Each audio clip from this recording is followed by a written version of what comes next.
This video demonstrates the main principles of good sculling technique and uses Thomas Lange as a role model. Lange is a highly successful sculler, an Olympic and world champion, and uses excellent technique. He shows, however, some stylistic variations of technique which should not necessarily be followed dogmatically. Particularly, he initiates the power drive with his back and legs together rather than with his legs. He draws early with his arms, and he sculls with right hand over left rather than left over right. But these do not detract from the fine example he sets, and these will be referred to again during the commentary. Here we see him training, and just watch his overall movement and see how smooth and coordinated it is.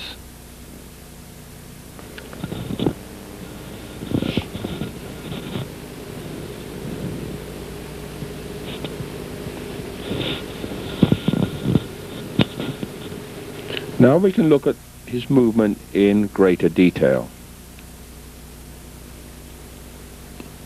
Here he is, just moving now up onto his front stop, evenly balanced on his feet, well extended, and there you see a really strong front stop position, head up, shins upright, arms extended, shoulders forward, back firm, reaching over the thighs. Blades are squared, ready to take the catch. A quick lift of the hands covers the blade before the pressure is applied to the stretcher. Pressure comes from the feet, and then the back opens almost immediately. The arms and shoulders are relaxed and extended as the drive of the back follows with the drive of the legs, and the whole body opens. And then just beyond, as the legs begin to finish, so the arms and shoulders begin to draw to continue the acceleration of the blade in the water. And the body's hanging its weight onto the sculls, and the arms draw into the finish just to complete the acceleration of the blade. A good strong position at that back stops, not too far back, elbows up, then the hands drop and lead away forward. Sculls will roll onto the fingers as the hands draw the body forward, body up, and as the hands go over the knees, so that the slide can begin to run and allow the body to move over, and the movement of the whole center of gravity is smooth and easy forward.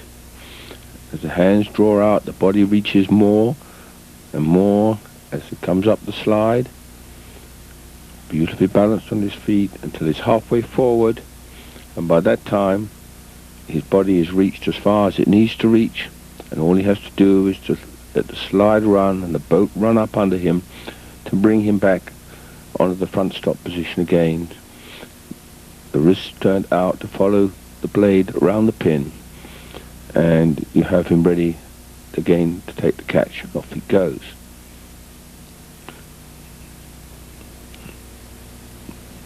Now we can watch what happens to the blade in the water during that process. Quick catch, covered, and the power applied very, very quickly, builds the puddle and drives it on and on to the finish, where the successful acceleration leaves a hole in the water behind the spoon. See that again.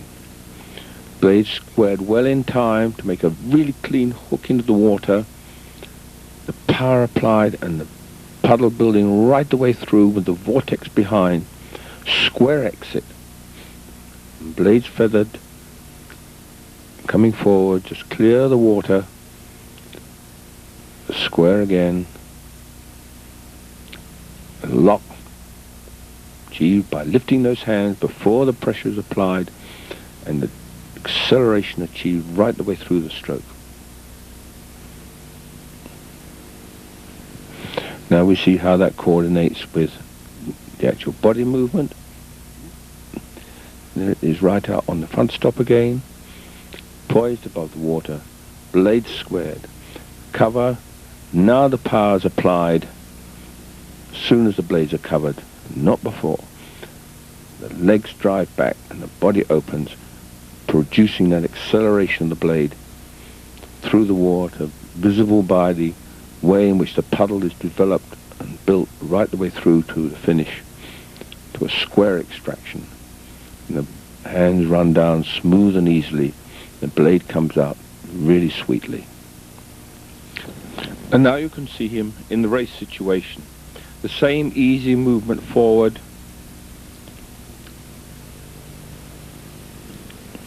hands level, blade square, as he comes up onto that strong front stop position. He covers quickly and then starts the power drive with his legs, followed by opening the back, rather than using the legs and back together as he is doing in training. He accelerates the blade through to a strong finish. You can see the importance of a well-executed catch. By watching the bows of these boats in this very dramatic race, you will see the check on the run of the boat at each successive catch. And this emphasizes most dramatically how important it is that the catch is executed so accurately as to avoid this check, or at least to minimize it. And here you see the bow of Thomas Lange's boat as he is paddling. There is some check at the catch, but followed by the strong acceleration of the boat as his drive phase picks up the boat and thrusts it forward. This boat acceleration is achieved, of course, by the combined use of leg and back, coordinated throughout the stroke,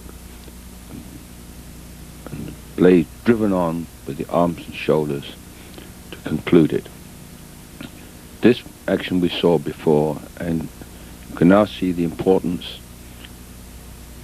of a really well coordinated drive in order to achieve the acceleration of the boat to its maximum speed by the finish. Leg drive, back opening almost immediately, so that the leg drive and back are being used right the way through, and now it's picked up with the arms and shoulders to finish. And you see this same pattern with Karppinen.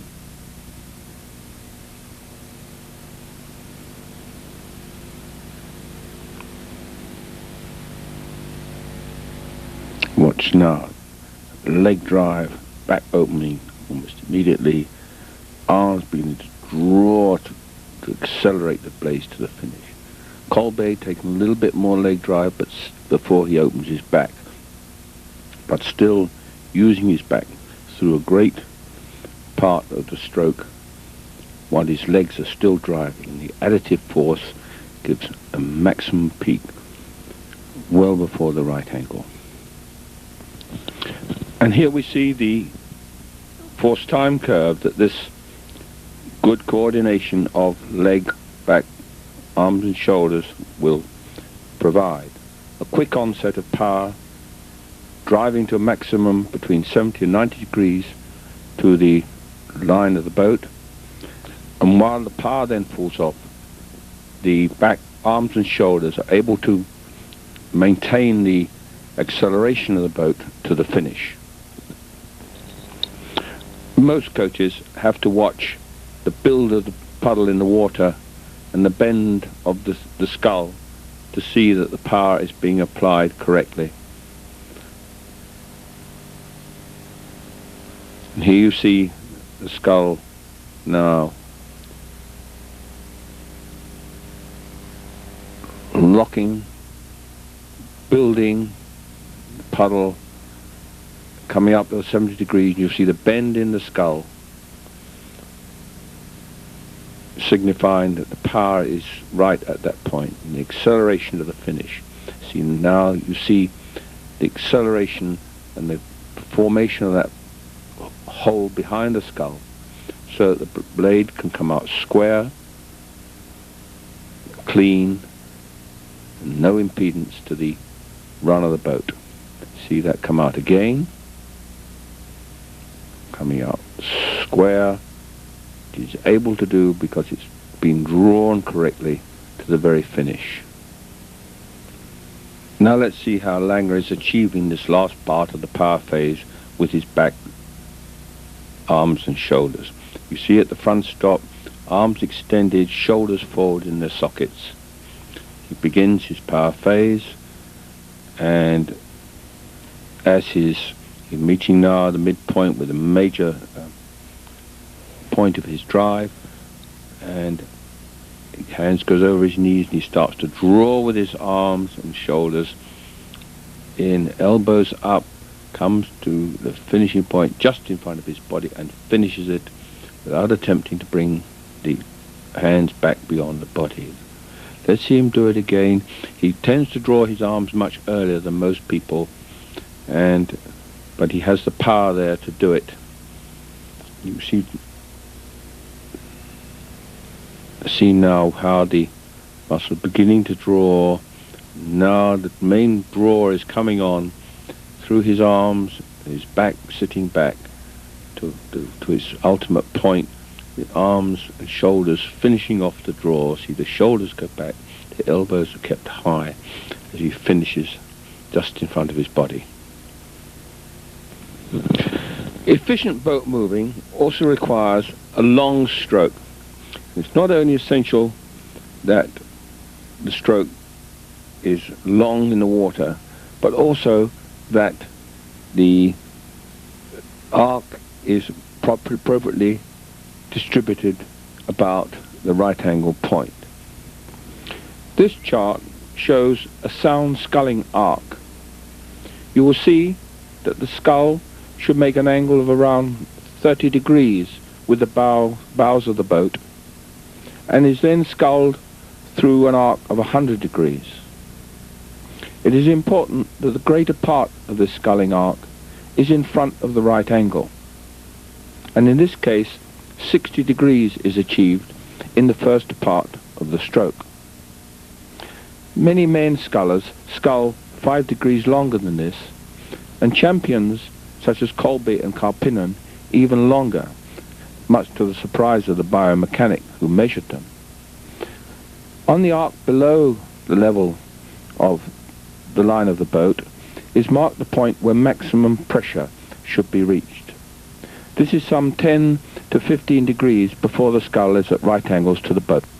It's quite simple to measure these angles by taking photograph or video shot from a bridge as the boat passes underneath, and here you see a double at full stretch forward, and just by marking the screen you can quite easily measure the angles actually achieved at the point of entry. It's usually necessary to make 2 or 3 passes underneath the bridge in order to get a vertical shot down on the boat, both at the catch and here you see at the finish, making sure you've got the right point of extraction at the finish there.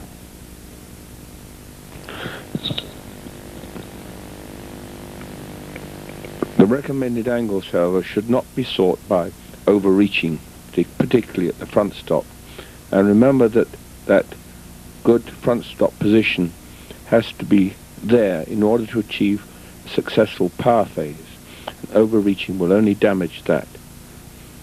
Similarly, if the finish angle is sought by sitting back too far, you become in a weak position, which will affect the smooth ease of the recovery, besides pressing the bow down and impeding the run of the boat. Unnecessary vertical movement of the center of gravity is always undesirable, and just watch how smooth and level, relatively speaking, Lange's head is in relation to the bank.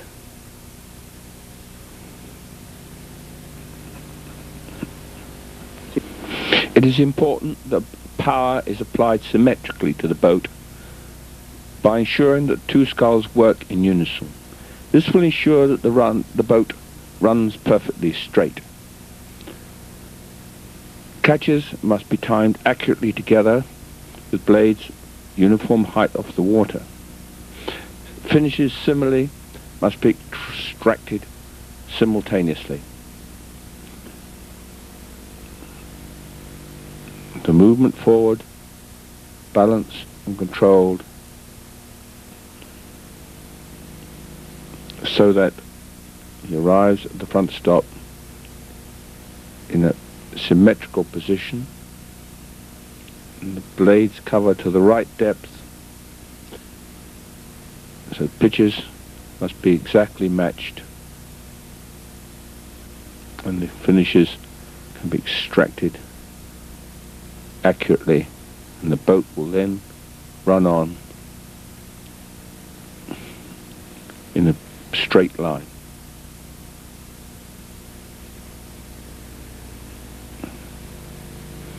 Just watch.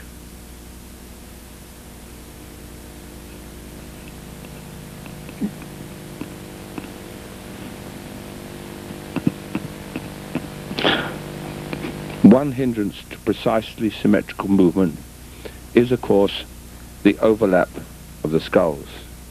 It is recommended that at the crossover, the left hand passes over the right, and the hands are kept as close together as possible.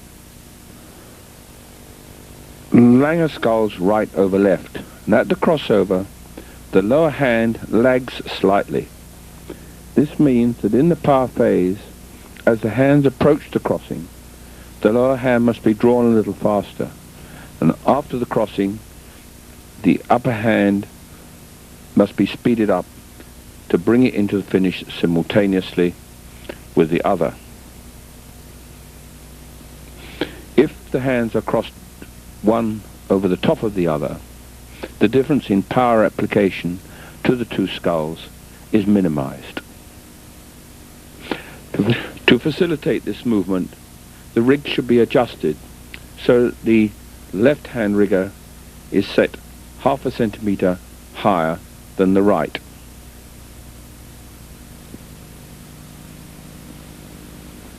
We can watch this movement of the hands from the side. And as they approach the crossover, the lower hand is drawn a little in front of the upper, and this is done by bending the arm a little quicker and not by using the shoulders. Then almost immediately afterwards, the hands are together again, so that they are absolutely together there at the finish. Compare this with Karppinen, and where you see him actually crossing left over right and coming away together, and again crossing one over the top of the other. And as they come into view, you'll see again one, the left over the right. Watch Kolbe's hands too. Again, rather too big a gap between them. Left over right, leaving again symmetrically from the finish. And again, left over right to the finish. Now let's look a little more closely at the recovery phase. Watch the smooth connected movement. The hands drawing the body forward and the slide moving quietly, and the quiet approach to the front stop is achieved in a calm, relaxed manner so that the catch is connected and the wheels reverse without stopping. Now we see position at the back stops, back firm, head up to keep the back there, and the hands then can begin to move away without the body movement being affected. Hands move away now, and the body follows over, and as the arms go out, so the body follows till the hands are over the knees, and the weight is felt on the feet, and the slide can begin to move. Here you have a smooth sequential movement, and as the hands lead out and the slide moves to the halfway point on the slide, where the body will have reached over to the maximum amount it's going to reach, and then the slide just continues and reach stays the same until he arrives on the front stop.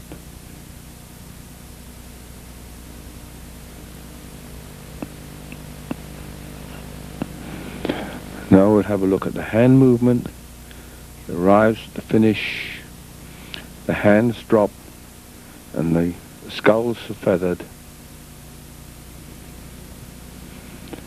and onto the fingers so that the wrists are flat.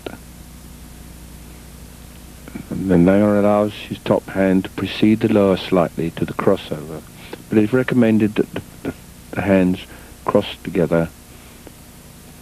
Hands run level to keep the blades clear until they're ready to square and enter into the catch.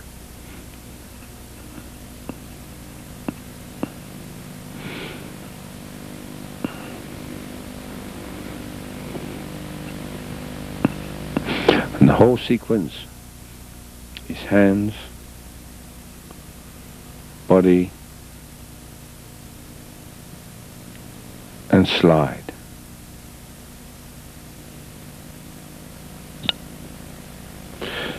The smooth, linked movements of the recovery give Lange the opportunity to reduce the tension in his muscles, to find athletic relaxation, and above all to establish a rhythm in the whole of the cycle. The calmness of the recovery contrasts with the quickness of the catch and the dynamic thrust of the power phase. And this provides the rhythmic timing which allows him to move with precision and to apply power effectively and consistently over the whole 2,000 meters of the race. The calmness and confidence of the recovery has to be there at race rate as well as in the paddling, or the dynamic sharpness of the power phase will be blunted. The sculler must sense the rhythm, just as he must sense and feel many other things. He must sense the way the water reacts to the blade as he picks up the catch. He must sense the flow of the boat. He must feel the boat under him and feel the boat, the scull, and himself as one being as the boat responds to his power. Only this awareness will give the sculler the opportunity to make the small refinements in technique which will give him more pace. The sculler cannot respond in this way unless he is comfortable in the boat, and the boat feels part of him. To achieve this, much time and care must be spent in rigging the boat to suit the sculler and the technique he is using. Even small adjustments can make a significant difference to the way the sculler feels and responds.